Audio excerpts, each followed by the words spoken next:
is in Kherson, and you see that man jumping onto a Russian armoured personnel carrier waving the Ukrainian flag as he does. The city's mayor telling CNN earlier the city is surrounded and Russian troops are everywhere.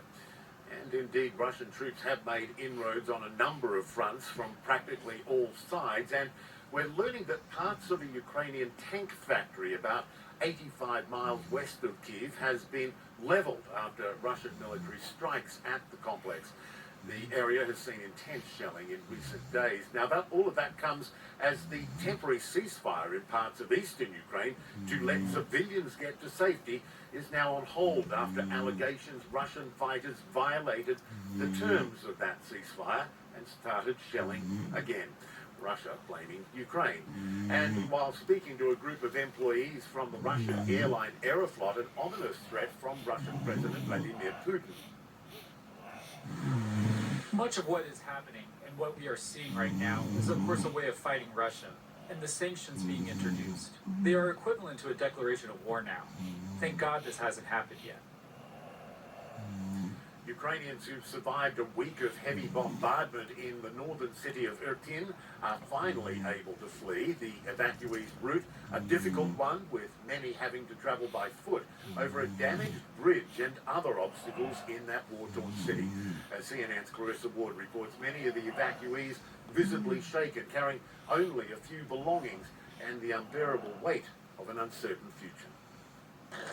For 7 days, the Kiev suburb of Irpin has been pummeled by Russian strikes. And you can see it in the faces of those leaving.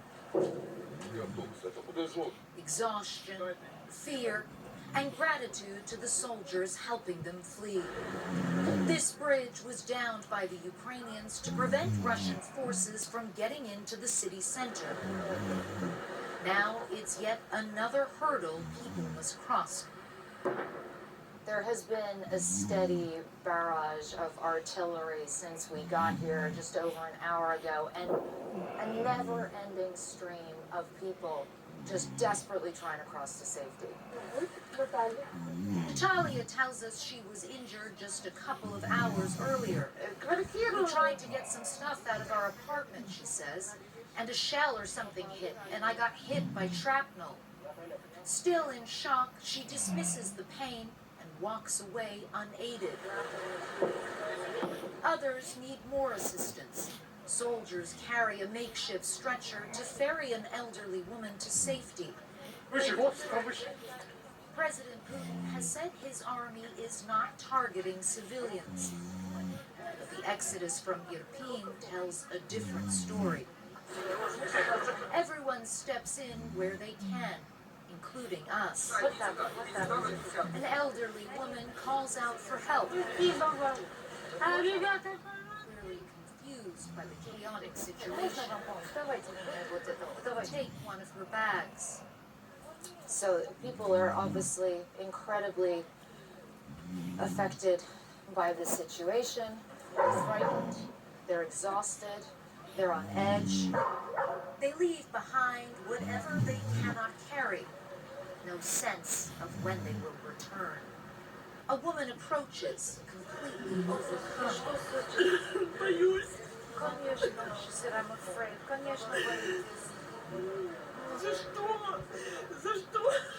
For what, she cries.